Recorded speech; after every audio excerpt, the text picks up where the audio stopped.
Hello अस्सलाम वालेकुम दोस्तों। तो यार क्या हाल है। आज की इस वीडियो में हम trial balance 2012 regular sorry not 2012 actually 2011 regular का ये क्वेश्चन सॉल्व करेंगे। ठीक है, तो चलिए सबसे पहले हम क्वेश्चन पढ़ते हैं। Following balances have been taken from the books of Faisal a sole trader. ठीक है, फेशल भाई साहब जो एक सोल ट्रेडर हैं और उनकी बुक में से कुछ ये डेटा लिया गया है। ठीक है, एज ऑन December 31st 2010। ठीक है, कैश जो है इनके पास 25,000 है, बैंक 15,000 है, सेल्स जो है 27,000 है, अकाउंट रिसीवल्स 12,000 के हैं, अकाउंट पेबल 25 बिल पेबल हैं 15,300 के, और मर्चेंडाइज इन्वेंट्री इसके पास पड़ी हुई है 1,35,300 की, और कैपिटल है 1,20,000 का। ठीक है, अब नीचे हमारे पास कुछ ट्रांजेक्शन गिवन है ड्यूरिंग जनवरी 2011।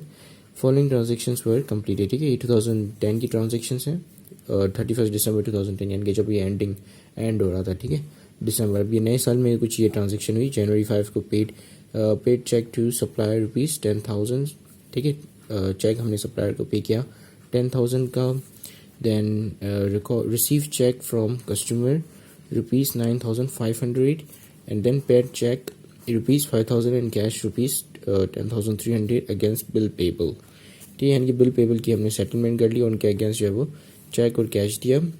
फिर January 27 paid ₹3,000 for his sons school fees. ठीक है, यानी कि ड्राइंग्स यहाँ पे पर्सनल यूज़ के लिए जो पैसे निकाले गए। ठीक है, तो हम सबसे पहले जो है ट्रायल बैलेंस का पैटर्न जान लेते हैं। तो सबसे पहले आप यहाँ पे बिज़नेस का नाम या बिज़नेस के ऑनर का नाम लिखते हो, जिससे यहाँ पे लिखा हुआ है कि mister Faisal is the owner. ठीक है, फिर trial balance as on January 31st 2011। ठीक है, यहाँ पे हम तमाम टाइटल ऑफ अकाउंट्स नोट करेंगे, फिर वो डेबिट हो रही हैं या क्रेडिट हो रही हैं, और कितने रकम से डेबिट या क्रेडिट हो रहे हैं वो भी हम यहाँ पे रिकॉर्ड करेंगे। ठीक है, तो चलें अब हम सबसे पहले देख लेते हैं। हमारे पास कैश है कितना 25,000 का, तो यहाँ पे हम लिखते हैं कैश। ठीक है, अब नीचे कंप्यूटिंग भी करते जाएंगे हम इसके नीचे या फिर इसके साइड में कंप्यूटिंग करते हैं। ठीक है, तो 25,000 का कैश था। अब देखेंगे कि कैश कहाँ गया, कहाँ से आया। ठीक है, तो सबसे पहले हमने देखना है कि कैश की ट्रांजैक्शंस कहाँ हुई। ठीक है, बैंक की ट्रांजैक्शंस हैं तो इसे हम अवॉइड करेंगे। फिर हमारे पास ये अकाउंट्स पेबल है, अकाउंट रिसीवेबल्स है, दिस इज यहाँ पे भी कहीं पे भी कैश जो है ना आ रहा है ना जा रहा है। ठीक है, बिल पेबल्स में भी कोई कैश ना आ रहा है ना जा रहा है, नहीं जो है हमारा अकाउंट्स पेबल में भी कोई भी कैश ना आ रहा है ना जा रहा है। ठीक है, अब नीचे ये ट्रांजेक्शन्स को देख लेते हैं। लिखा हुआ है कि पेड चेक किया टू सप्लायर 10,000। ठीक है, अब चेक दिया तो उसका मतलब कि बैंक से पैसे जाएंगे, तो कैश जो है यहाँ पे ना आ रहा है ना ही जा रहा है। ठीक है, नहीं कैश का इनफ्लो हो रहा है ना ही आउटफ्लो हो रहा है। फिर है जनवरी 6 रिसीव चेक फ्रॉम कस्टमर ₹9,500। ठीक है, अब ये जो हमने क्या किया, चेक रिसीव किया। ठीक है, अब जब हम चेक को लेकर जाएंगे उस कस्टमर की बैंक अकाउंट के मतलब बैंक के पास या कोई भी बैंक के पास उस चेक को लेकर जाएंगे, तो जब हम उसको विड्रॉ कराएंगे तो हमें क्या मिलेगा, कैश मिलेगा। ठीक है, हमारे पास क्या आएगा, उस चेक के बदले कैश आएगा, क्योंकि ये चेक जो है हमें मिला है, हमने किसी को दिया नहीं है। अगर हम किसी को देते तो हमारे बैंक अकाउंट में से पैसे कट जाते। ठीक है, तो हमें कैश मिला मतलब हमें चेक मिला, तो हम चेक को जब लेकर जाएंगे बैंक के पास तो बैंक जो हमें कैश देगी। ठीक है, उस चेक के अगेंस्ट। तो हमारे पास कितने हैं पैसे आए, कस्टमर से चेक मिला और हमारे कितने पैसे आए, 9,500 का कैश आया। ठीक है, तो यहाँ पे हम ऐड कर देते हैं 9,500।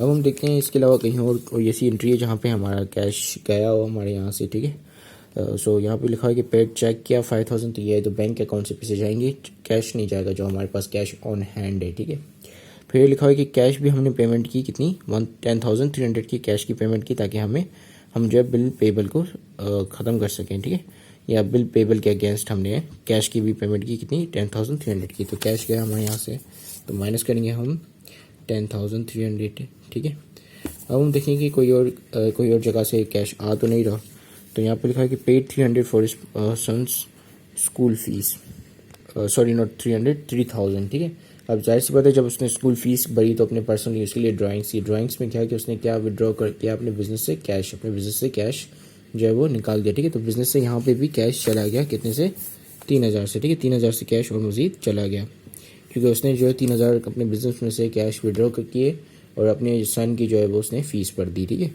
तो अब हम देखते हैं कि कैश कितना डेबिट साइड पे कितना आ रहा है कैश हमारे पास। तो ये पहले आ गया 25,000, देन प्लस 9.5 9,500 ठीक है, and then minus 10.3 and then minus 3000, ठीक है, फिर माइनस कर देंगे 3000, तो हमारे पास कैश जो बच गया वो कितना है 21,200। सो 21,200 का कैश जो है हम यहाँ पे लिख लेंगे, ठीक है, 21,200। तो ये कैश की तमाम हमने इनफ्लो आउटफ्लो सारे देख लिए और कैश भी हमने यहाँ पे रिकॉर्ड कर लिया ट्रायल बैलेंस में। अब हम नेक्स्ट जाते हैं हमारी बैंक के पास, ठीक है। तो बैंक में जो है पैसे पड़े हुए हैं कितने 1,500 15,000 I mean sorry not 1,500 this is 15,000, ठीक है। तो यहाँ पे हम लिख लेते हैं बैंक और मैं थोड़ी स्पेस छोड़ के लिखता हूँ यहाँ पे ताकि हम इजीली जो है वो कंप्यूटेशन कर पाएँ।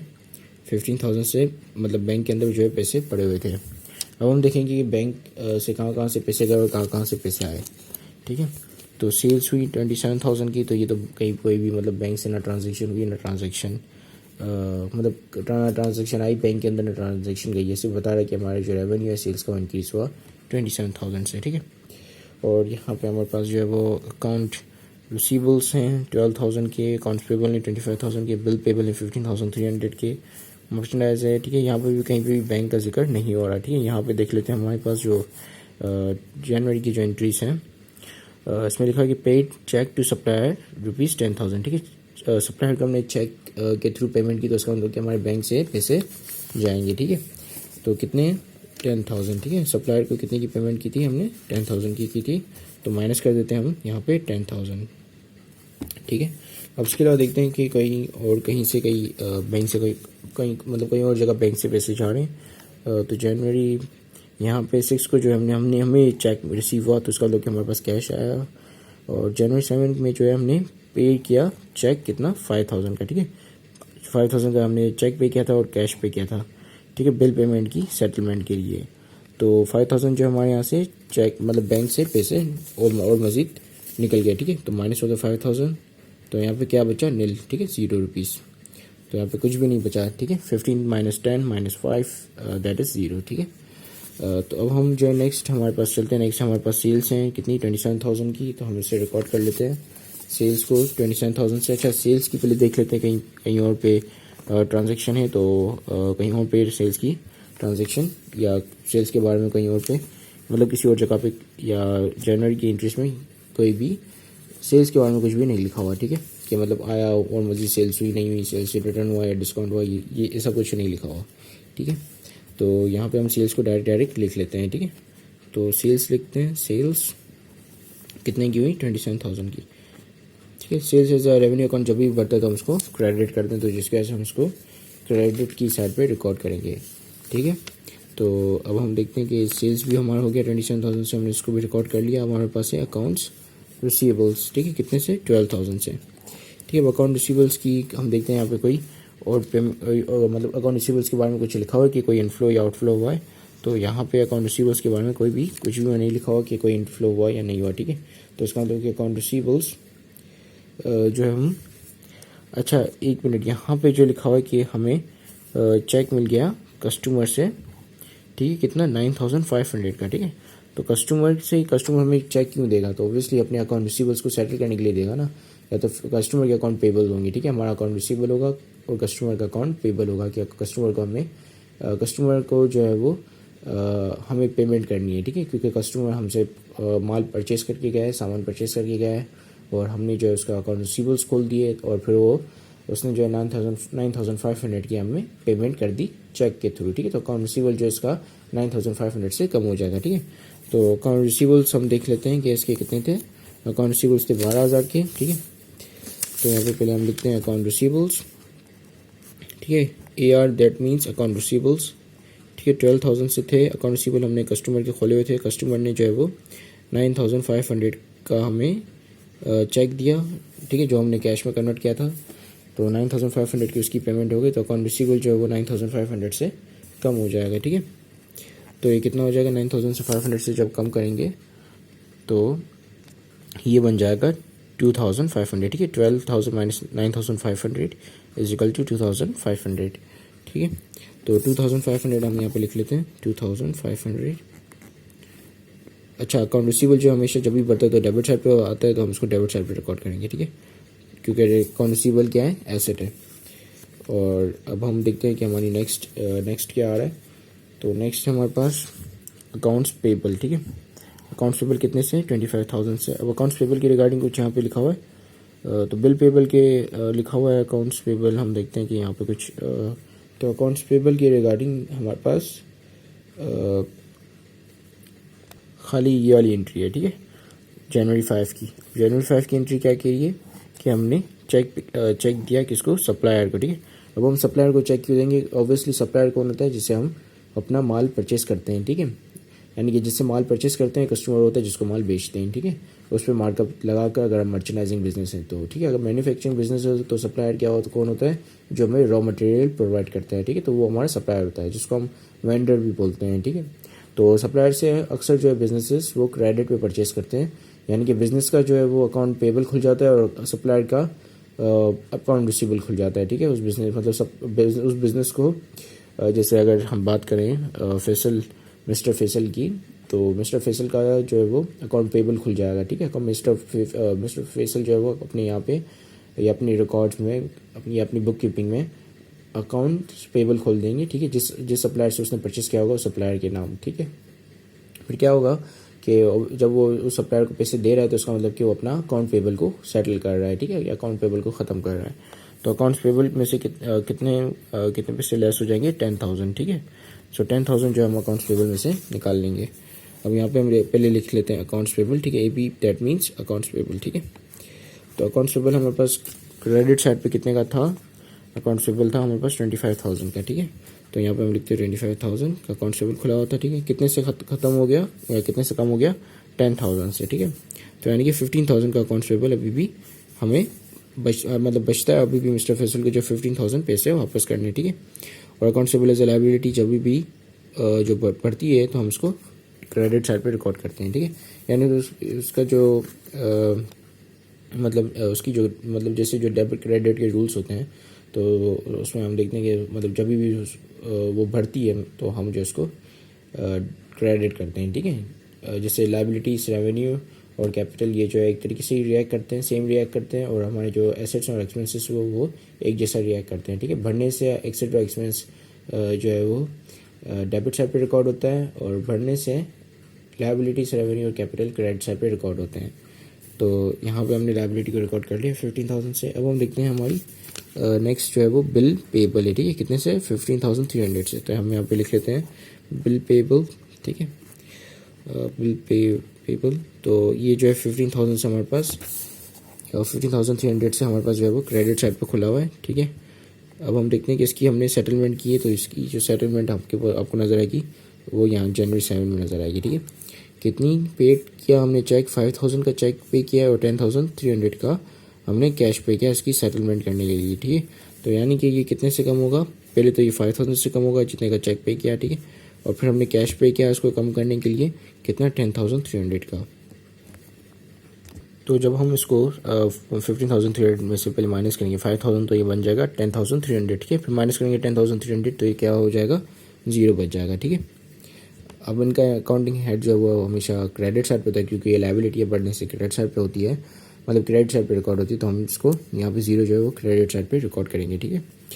अब हम देखते हैं कि हमारे इसके अलावा हमारे पास क्या बच गया, हमारे पास जो है मर्चेंडाइज बच गए कितने के, 1,35,300 के, ठीक है। तो हम इसे रिकॉर्ड कर लेते हैं। अब इसके रिगार्डिंग कुछ भी यहाँ पे कुछ भी नहीं लिखा हुआ नहीं है, तो हम इसको एज इट इज ही रिकॉर्ड कर देंगे। And same goes for the capital, ठीक है। कैपिटल जो है 1,20,000 है, उसके बारे में भी यहाँ पे कुछ भी नहीं लिखा हुआ, तो उसको भी हम एज इट इज ही रिकॉर्ड कर देंगे, ठीक है। फिर हमारे पास आखिर में जो आएगा वो आएगा ड्राइंग्स, ठीक है। कितने की, 3,000 की ड्राइंग्स, क्योंकि इसने जो है वो 3,000 कैश विड्रॉ किया था अपने सन की स्कूल की फ़ी पे करने के लिए, ठीक है। तो ड्राइंग्स हम जो है ये तीनों एंट्री यहाँ पर रिकॉर्ड कर लेते हैं। तो सबसे पहले हमारे पास है मर्चेंडाइज, कितने का, मर्चेंडाइज एसेट जब भी बढ़ता है तो हम उसको एसेट साइड पर रिकॉर्ड करते हैं, ठीक है। कितने का, 1,35,300 का, ठीक है। फिर हमारे पास मर्चेंडाइज के अलावा हमारे पास है कैपिटल, ठीक है। 1,20,000 का कैपिटल है, तो हम यहाँ पे कैपिटल लिखते हैं। अच्छा, कैपिटल जब भी बढ़ते हैं तो हम उसको क्या करते हैं, क्रेडिट साइड पे रिकॉर्ड करते हैं, ठीक है। 1,20,000 ये क्रेडिट साइड पे आ गए। अब हमारे पास जो एंड आखिरी है वो यहाँ पे ड्राइंग्स हैं 300 की, ठीक है। ड्राइंग एज एक्सपेंस जब भी बढ़ता है तो हम उसको, मतलब वो उसकी जो ट्रीटमेंट होती है वो एक एक्सपेंस अकाउंट की तरह होती है, जब भी बढ़ता है तो हम उसको डेबिट करते हैं, ठीक है। तो हम यहाँ पे ड्राइंग्स को लिख लेते हैं, ड्राइंग्स कितने की है, 3000 की, ठीक है। अब हम यहाँ पे टोटल कर लेंगे तो देखेंगे कि दोनों जगह जो है बैलेंस हो रही है या नहीं हो रही, ठीक है। क्योंकि ट्रायल बैलेंस में आपका जो डेबिट साइड है और आपका क्रेडिट साइड है दोनों बैलेंस होना चाहिए, तभी जाके आपकी जो ट्रायल बैलेंस है वो सही होती है, ठीक है। तो सबसे पहले हम डेबिट साइड को ऐड करते हैं, ठीक है। तो सबसे पहले हमारे पास है 21.2, फिर हमारे पास 2.5, 2500, फिर हमारे पास 135.3, ठीक है, यानी कि 1,35,300, फिर हमारे पास 3000, ठीक है। तो ये कितना बना, 1,62,000। तो ये आ गया हमारे पास 1,62,000, ठीक है। अब हम क्रेडिट साइड को प्लस करते हैं तमाम वैल्यूज़, ठीक है। तो सबसे पहले हमारे पास है 27,000, ठीक है, 27,000, फिर हमारे पास 15,000 और फिर हमारे पास 120, ठीक है। तो ये हो गया हमारे पास 1,62,000। तो ये बैलेंस हो रहा है, तो उसका मतलब कि हमने ये क्वेश्चन सही सॉल्व किया, ठीक है। और इसी के साथ ही वीडियो ख़त्म होती है। Thank you for watching this video. Have a great day and अल्लाह हाफिज़।